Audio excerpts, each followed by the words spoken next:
4 जून को लोकसभा के रिजल्ट्स के साथ साथ नीट यूजी 2024 के भी रिजल्ट्स आए, जिसमें 67 स्टूडेंट्स ने 720 मार्क्स ऑब्टेन करके AIR 1 रैंक हासिल करी, जो कि पहले एक या दो स्टूडेंट्स AIR 1 में आते थे। इस बार 67 स्टूडेंट्स AIR 1 में आए हैं और उसमें से 6 स्टूडेंट्स ने एक ही सेंटर में एग्जाम दिया है। और इसके अलावा 2 स्टूडेंट्स ऐसे भी हैं जिनके 718 और 719 मार्क्स आए हैं, जो कि टेक्निकली पॉसिबल नहीं है। ये बात तो आप सभी को मोस्टली पता होगी। इसके साथ साथ एक और इंसिडेंस भी हुआ है।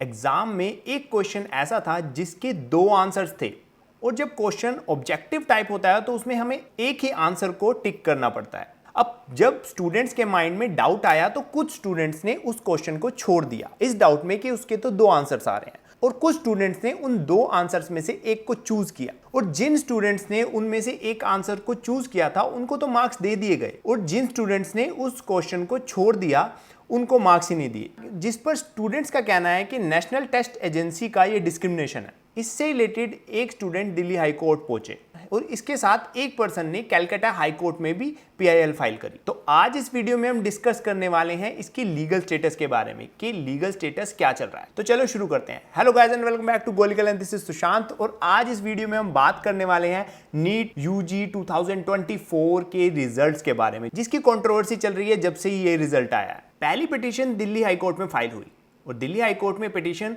स्टूडेंट की मदर ने फाइल करी, और उन्होंने आर्ग्यू किया कि जो ये रिजल्ट दिया गया नेशनल टेस्ट एजेंसी के द्वारा, वो रिजल्ट टोटली डिस्क्रिमिनेटरी था। अब ऐसा क्यों हुआ? यूं कि एग्जाम में एक क्वेश्चन ऐसा था कि उसके जो आंसर्स थे वो 2 थे, और स्टूडेंट कंफ्यूजन में आ गए कि जो इसके किस आंसर को टिक किया जाए, क्योंकि एक ही आंसर हो सकता है बट उस क्वेश्चन में 2 आंसर्स थे।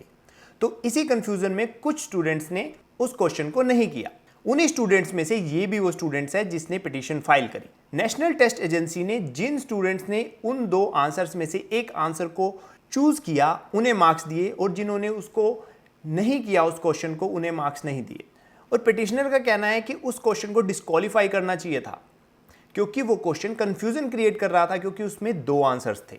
और पिटीशन में उन्होंने आर्ग्यू किया और मांगा कि रिजल्ट को रिवाइज किया जाए और सभी स्टूडेंट्स के मार्क्स को फेयरली प्रोसेस किया जाए। अब इस पर दिल्ली हाई कोर्ट ने नेशनल टेस्ट एजेंसी को कुछ टाइम दिया है। अब आते हैं दूसरी पिटीशन पर, जो है पब्लिक इंटरेस्ट लिटिगेशन, जो एक पर्सन ने फाइल करी है related to irregularities in the regulation of National Test Agency. अब ये पिटीशन इसलिए फाइल हुई है क्योंकि 2 स्टूडेंट्स ऐसे हैं जिन्होंने 718 और 719 मार्क्स ऑब्टेन करे हैं आउट ऑफ 720, जो कि टेक्निकली पॉसिबल नहीं है। और जब ये बात हाई कोर्ट में पहुंची तो नेशनल टेस्ट एजेंसी ने बोला कि सुप्रीम कोर्ट की जजमेंट के अकॉर्डिंग हम या कोई भी अथॉरिटी ग्रेस मार्क्स दे सकती है, और जो ये मार्क्स दिए गए हैं एक्स्ट्रा, ये ग्रेस मार्क्स दिए गए हैं।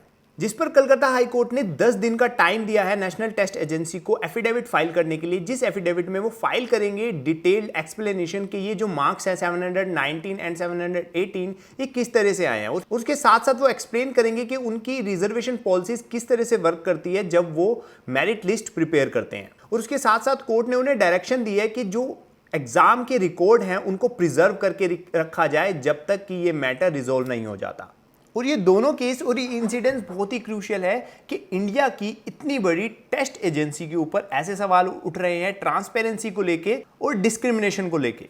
और ये दोनों केस ही डिसाइड करेंगे कि फ्यूचर में जो एग्जाम्स होंगे उन्हें किस तरह से कंडक्ट किया जाएगा। क्या स्टूडेंट्स इन एंट्रेंस एग्जाम्स पर विश्वास कर सकते हैं या नहीं, अब ये बात कोर्ट ही डिसाइड करेगी। तो अब तक का लीगल स्टेटस ये है कि दोनों पिटीशंस में कोर्ट ने नेशनल टेस्ट एजेंसीज को टाइम दिया है। अब उनका रिस्पॉन्स आएगा, और रिस्पॉन्स आने के बाद ही कोर्ट इन केसेस को डिसाइड कर पाएगी। अगर आपको इसी तरह इस टॉपिक से रिलेटेड, मतलब नीट यूजी 2024 के रिजल्ट से रिलेटेड इंफॉर्मेशन, लीगल स्टेटस के बारे में जानना है तो गो लीगल से जुड़े रहें। अगर आपने अभी तक गो लीगल को सब्सक्राइब नहीं किया है तो सब्सक्राइब कर दें, और अगर आपको ये वीडियो इंफॉर्मेटिव लगी हो तो इसको लाइक कर देना, अपने फ्रेंड्स और फैमिली के साथ शेयर करना मत भूलना। अगर आपकी कोई लीगल क्वेरी है और आप कंसल्ट करना चाहते हैं या आपको ड्राफ्टिंग सीखनी है, ड्राफ्टिंग प्रैक्टिस करनी है, तो आप हमारी वेबसाइट से डाउनलोड कर सकते हैं। अपनी कंसल्टेशन के लिए अपॉइंटमेंट बुक कर सकते हैं हमारी वेबसाइट से। हमारी वेबसाइट है www.thegolical.com, और अगर आपको जानना है कि को ओनर क्या होता है और को ओनर की रेमेडीज क्या होती हैं, को ओनर के राइट्स क्या होते हैं, तो आप इस वीडियो में जाकर देख सकते हैं। तो चलो इसी वीडियो में मिलते हैं।